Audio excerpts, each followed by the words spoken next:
My 54 male mother, 77, lives in a dementia care facility. She has been living there for over 2 years after being diagnosed with Alzheimer's about 4 years ago. My brother Todd, 51, has always been Mom's favourite. He didn't move out of her house until his early 30s because of his mental health issues. He was always a bit of a party-goer and spent his early 20s getting high and relying on our parents to care for him. Because of this, our mom has always been overprotective of him and catered to his every need. When our father passed away in 2014, our mom signed paperwork to make me her power of attorney when she was to need it because I have always been more responsible and mature than Todd. He couldn't be trusted with that responsibility. A little over a week ago, Todd visited our mom, and a few days later I visited her. When I was at the facility, a nurse told me that my mom didn't recognize Todd and was upset someone she didn't know was in her room. I then told the facility's administrator that she wouldn't have visitors other than me. As her POA, I feel it's my responsibility to make sure she feels safe and happy where she lives. Since she doesn't recognize family often and could get upset when someone she doesn't recognize is in her room, I told the facility staff to not allow visitors except for my wife and me. We're the ones who see her the most and are the ones that are most involved with her care. I didn't want to do this, but it's what I felt I had to do to preserve my mom's happiness as much as possible. Now, my brother and his daughters, my nieces, have been texting me constantly for the past week, calling me an idiot for not allowing them to see their mom or grandma. I explained that this wasn't about them, it was about my mom and what was best for her. But they're not understanding that and insist that they should be able to visit her even if she doesn't recognize them. I offered to have them video call her. The facility has tablets they let residents use to video call family. However, they said that's not the same and are still calling me an idiot for not allowing them to visit. I think it's my job to do what's best for my mom, and having visitors in her room that she doesn't recognize is clearly upsetting her. Still, all the backlash from my family has made me second guess. Am I the idiot? Edit, my brother and his family are welcome to visit my mom with me there. They don't like this solution because my brother works nights and it's hard for us to find times when we're all available. I offered to set times a couple of days a month to visit together. Still, they're against that and insist on being able to visit whenever. Unless your brother is abusive to your mom, keeping him away from her isn't you actually helping her. Her illness shouldn't be used against her to further isolate her after all. The treatment plan for my relative with dementia has revolved around reminding her of things she knows to keep her present. So you are the idiot. I can't make sense of the cruelty you feel is helpful to your mom. She's going to have good and bad days, and keeping people who love her away from her can make the bad times much worse. What are your mother's doctors advising you to do? Wait, he visited once and she didn't respond well, so OP banned everyone? Good job, dude. Patients with dementia, Alzheimer's, etc. may not recognize a relative one day and then recognize them fine the next day. Cutting them off abruptly is not in OP's mother's best interest. But OP doesn't care because he wants revenge on the brother. He's just talking about how the brother was the favourite and then leading into how responsible he was 20 plus years ago. You hit the nail on the head. This screams isolating to get everything when she croaks and no one can say otherwise. So no one can visit OP and their wife. Doctor agrees? I feel bad for the woman stuck with OP as POA. What are you planning to do if the time comes when she no longer recognizes you? Exactly. How cruel of you to not let your brother and other family members see your mom. How vile of you to exercise your power to take that from them. What you did is disgusting because people with dementia have good and bad days. It sounds like you feel bitter about your brother being favoured or babied by your mom, and now you're just trying to hurt him as revenge. I, male, 42, have 3 kids. A son, Isaac, tween, with my ex, who is no longer in the picture, and twin stepdaughters from my wife's previous relationship, Emma and Ava, pre-tween. Isaac's birthday is next week and he said he wants to go to the movies and asked if he could bring 2 friends along. Of course I agreed and we planned a day of fun, arcade, pizza and a movie. These were all activities I knew my son and his friends, nerdy middle school boys, would enjoy. When I told my wife about our plans, she suggested having a family outing instead. She proposed a local kiddie play place that my stepdaughters apparently love. I said that Isaac and his friends would be very disappointed and that he wouldn't have fun at the kiddie play place. She tried to convince me that Isaac could still have fun because there was an arcade, 2 claw machines, a pinball table, and a small DDR machine. She also said that since he sees his friends at school daily, family time should be prioritised over friends. I told her forcing Isaac to spend his birthday at a kiddie play place instead of with his friends was unfair. She accused me of favouritism and of not loving my stepdaughters as much as Isaac. This hit me pretty hard because I grew up with a stepfather who neglected me in favour of his own kids, and I've been trying my hardest to be the father figure I never had. As a result, I've been spiralling down a rabbit hole of doubt about my own choices, and for the sake of my own sanity, am I the idiot? OP, please read what you wrote. Your wife is so manipulative. She's gaslighting the heck out of you, and I'm betting it's not the first time. Nip that manipulative BS in the bud right now, and if I were you, I would pay more attention to her attitude toward your son after this. She accused me of favoritism and not loving my stepdaughters as much as Isaac. Opie needs to turn this logic around to expose the hypocrisy of his wife. Why are you letting the non-birthday children dictate where the birthday child gets to have his party? If this will be the new standard for the children going forward, then I hope you enjoy having Isaac decide where Emma and Ava will be celebrating their birthdays. She's protecting her interests to ensure that her daughters get the maximum resources possible at the expense of everyone else. Just another selfish stepmother that OP should pay attention to when dealing with his son. What else is she prioritising her daughters over regarding his son? This dude is likely oblivious to what's happening in his house and in denial about the woman he married and the daughters she's raising. This is so true. He makes 50% more than her, he's her resource provider and replacement for the father of her kids. This woman doesn't give a rat's patootie about OP's son. She would certainly rather the kid not be there. But you know, she's only been around less than half of the kiddo's life. OP has done his son dirty by marrying this woman. Honestly, there's nothing to update on. My wife has given up trying to convince me but is not happy. My son, on the other hand, is super excited for his party. I'm preparing to ask him how things are when I'm not around, and I've been looking into therapists and child psychologists in the area. She insisted that my son should be happy to spend time with family. She called him selfish, not to his face but to me, for wanting to go off with his friends instead of spending time with his stepsisters. It's obviously illogical, but she won't get over it. My sister has 2 kids, a tween girl and a younger tween boy. Their father and my sister were married unhappily before he died. Both were amazing parents who loved their kids, but unfortunately they didn't work as a couple. Both were so young when they started dating, and then she got pregnant, and they fought to try and make a family work for the kids, but it only made them hate each other over time.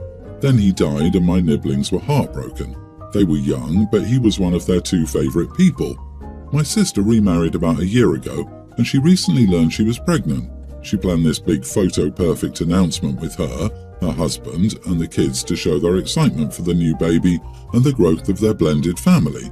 My nibblings were not excited, and this was not a happy thing for them. They told my sister they didn't want to be a part of her announcement, and when she asked why, they said they hated that she was pregnant with someone else's baby and they didn't want to be a blended family. She was heartbroken. She questioned them on why, and they said her husband was just her husband and not their dad, and this baby isn't dad's, and how they wouldn't have chosen for a baby to come along. It's been weeks now and my sister is mourning the announcement she planned, and I think she's holding on to some negative feelings towards the kids. She dropped the ball a lot on this because clearly she never asked her kids how they felt about her husband or about the changes that had come into their lives. She just assumed they were happy, and now her bubble has burst. The kids told me the other day she was different with them now, and they wondered if they could live with me because they think their mom just wants her new family now and not them if they don't want the new family. This was when I knew I needed to speak to my sister.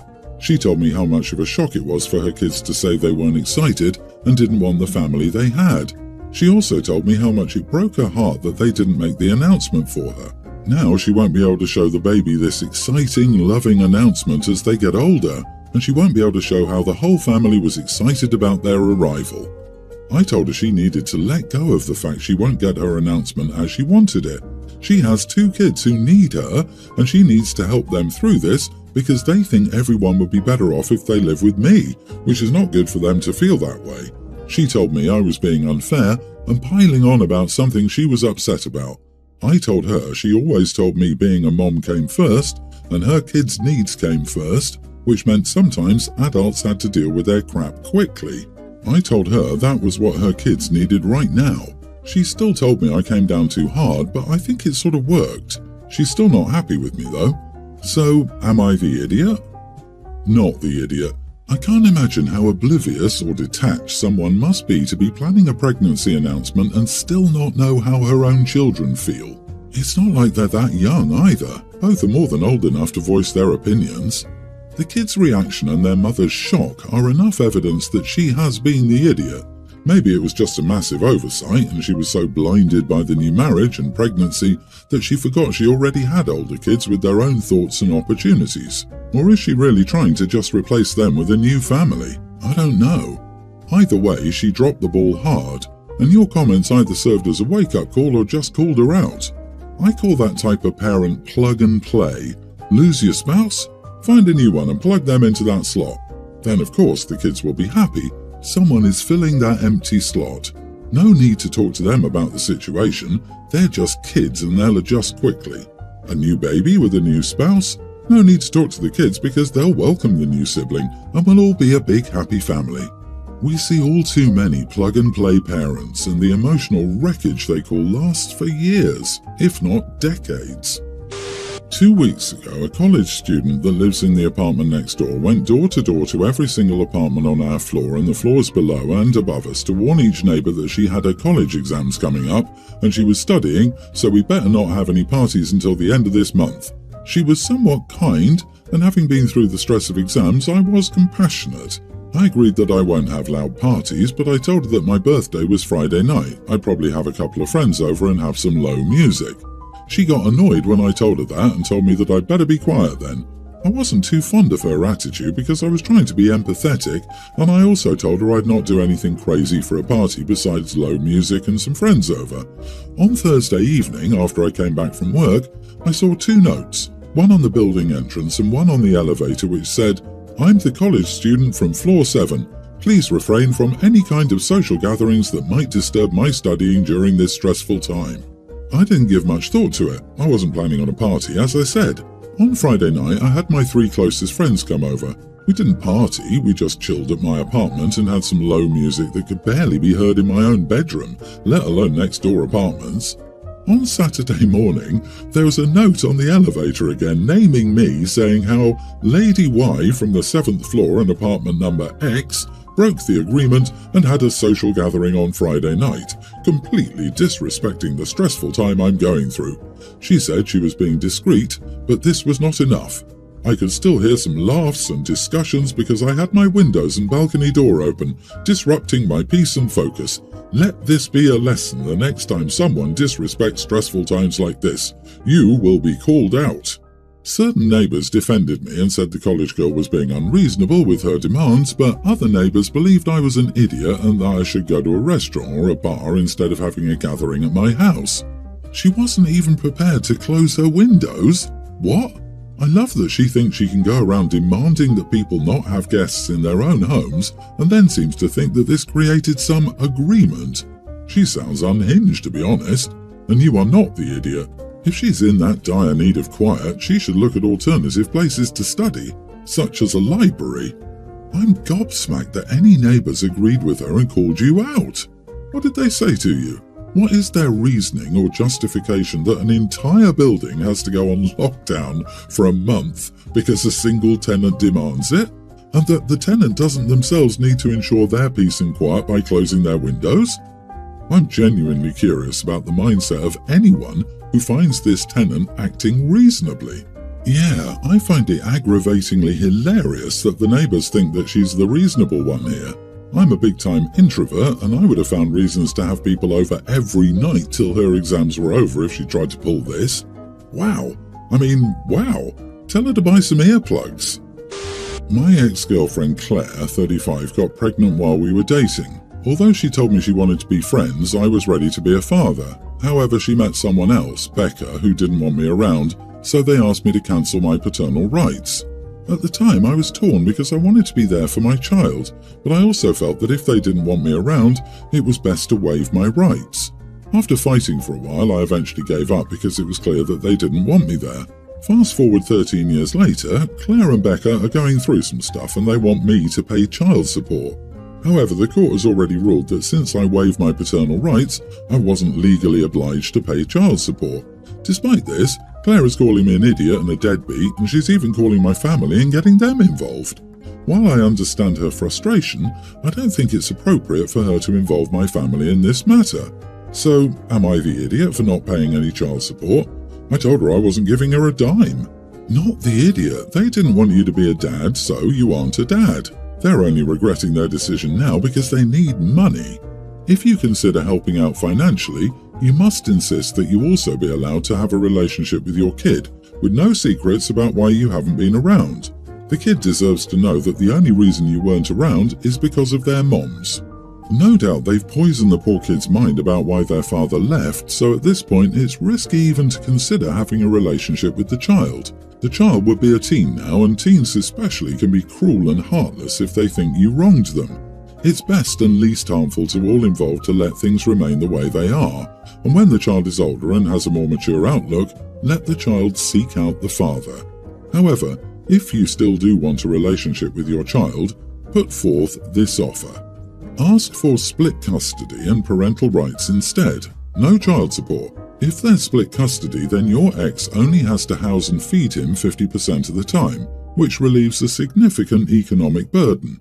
They'll obviously say no because it's never about relieving their financial burden. They just want an easy way to your money. At this point, cut them out and rebut anyone who complained. I made them an offer, they refused, that's the end of my cares. Though also keep in mind you owe them nothing. It's about wanting the child to build a relationship with you and know the truth.